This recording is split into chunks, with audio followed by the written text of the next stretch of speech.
ఒకప్పుడు టిక్ టాక్‌లతో ప్రాచుర్యం పొందిన వాళ్ళు అనేక మంది. పాటలు పాడి, డాన్సులు వేసి, సరదాగా ఎంజాయ్ చేసినటువంటి వాటిటికి వాళ్ళు సెలబ్రిటీలుగా పబ్లిక్‌లో అయ్యారు. అయితే ఆ టిక్ టాక్ బ్యాన్ తర్వాత అంతకుముందే యూట్యూబ్ ఎప్పటినుంచో ఉంది. నేను జర్నలిజం ఫీల్డ్‌లోకి వచ్చిన కొత్తలో నాకు దాని ఇంపాక్ట్ తెలీదు గానీ, జెమినీ క్లోజ్ అయ్యే ముందు చూసా. అప్పటికి ఇంటర్నెట్ సర్వీసెస్ కొంచెం జనం దగ్గరికి వెళ్ళటం ప్రారంభమైంది. ఆ టైంలో చూసా యూట్యూబ్ ఇంపాక్ట్ అనేది బలంగా ఉందని. అప్పుడే ఛానల్ స్టార్ట్ చేసింది. జెమినీ క్లోజ్ అయ్యే ముందు స్టార్ట్ చేశా అనమాట.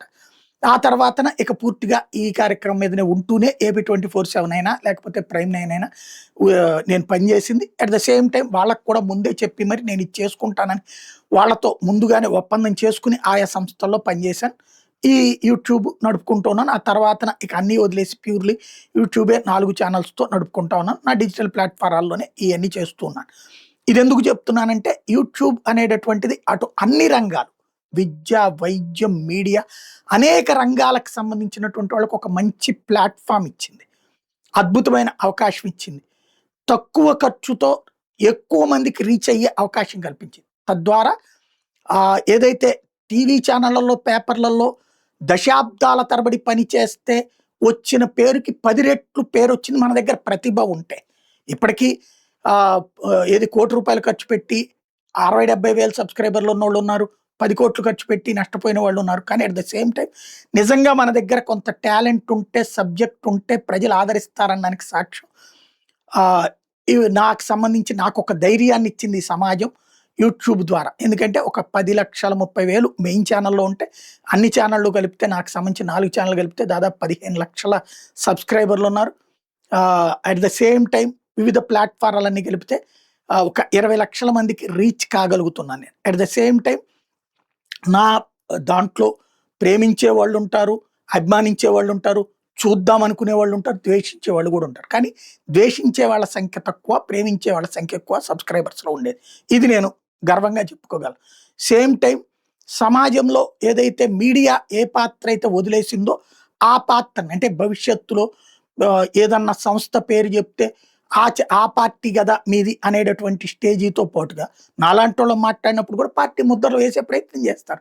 కానీ మొత్తం ప్రజలు చూసుకున్నప్పుడు ఒకళ్ళకి ఈ దాంట్లో ఈ పార్టీ అనిపిస్తుంది, ఇంకోళ్ళకి ఇంకో దాంట్లో ఇంకో పార్టీ అనిపిస్తుంది. కాబట్టి అలా అనిపించడమే నిజమైన జర్నలిజం. జర్నలిజం అనేటటువంటిది గాలిలో ఏమీ లేనిది సృష్టించడం కాదు, ఉన్నది ఉన్నట్టుగా చెప్పడం.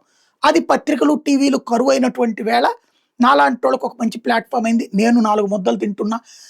నాతో పాటు పనిచేసే ఒక 4, 5 సిబ్బంది 4 ముద్దలు తింటున్నారు. వాళ్ళ కుటుంబాలు బాగా బతుకుతున్నాయి.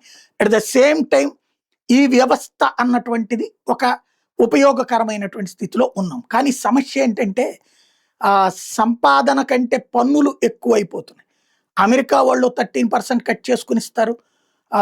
తర్వాత ఇక్కడ 18% జీఎస్టీ కట్టాల్సొస్తుంది. బాధ ప్రతి నెలా కూడా ఇదొక బాధ అనిపిస్తది. మామూలుగా మనం ఇంత కష్టపడి పొద్దున్నే 4 గంటలకు లేచి రాత్రి 10 గంటల దాకా పనిచేస్తే వచ్చేటటువంటి డబ్బుల్లో కేవలం మేము తినటానికి సరిపోతున్నది, మెయింటెనెన్స్‌కి సరిపోతున్నది తప్పించి రూపాయి మిగిల్చుకునే పరిస్థితి లేదు. ఎందుకండి? ట్యాక్సుల మూలంగా. ట్యాక్సులు, జీఎస్టీ 18%, మళ్ళీ ఆ పైన మిగిలిన తర్వాత ఎట్లాగో ఇన్‌కమ్ ట్యాక్స్. ఈ బాధలు పడుతున్నాం. ఇప్పుడు ఎట్టకేలకు అసలు ఇదే మన ఆర్థిక మంత్రికి తెలుసో తెలీదో ఈ బాధలు తెలీదు గానీ, వైఎస్ఆర్ కాంగ్రెస్ పార్టీకి సంబంధించినటువంటి ఎంపీల బృందం ఏదైతే గురుమూర్తి తిరుపతి ఎంపీ ఒక వినతి పత్రం ఇచ్చారు. యూట్యూబర్ల మీదన జీఎస్టీ 18% తీసివేయండి. వాళ్ళు రాత్రి పగలు వాళ్ళు కష్టపడి వాళ్ళ ఇన్‌ఫ్రాస్ట్రక్చర్ వాళ్ళు డెవలప్ చేసుకొని వాళ్ళు చేసుకుంటున్నారు. అలాంటి వాళ్ళకి యూట్యూబర్ల మీద ఇట్లాంటి ట్యాక్స్‌లు వేయడం కరెక్ట్ కాదు 18% అన్నటువంటి విషయాన్ని కేంద్ర ఆర్థిక మంత్రి నిర్మలా సీతారామన్ గారి దృష్టికి తీసుకెళ్ళడం అన్నది ఒక మంచి పరిణామం.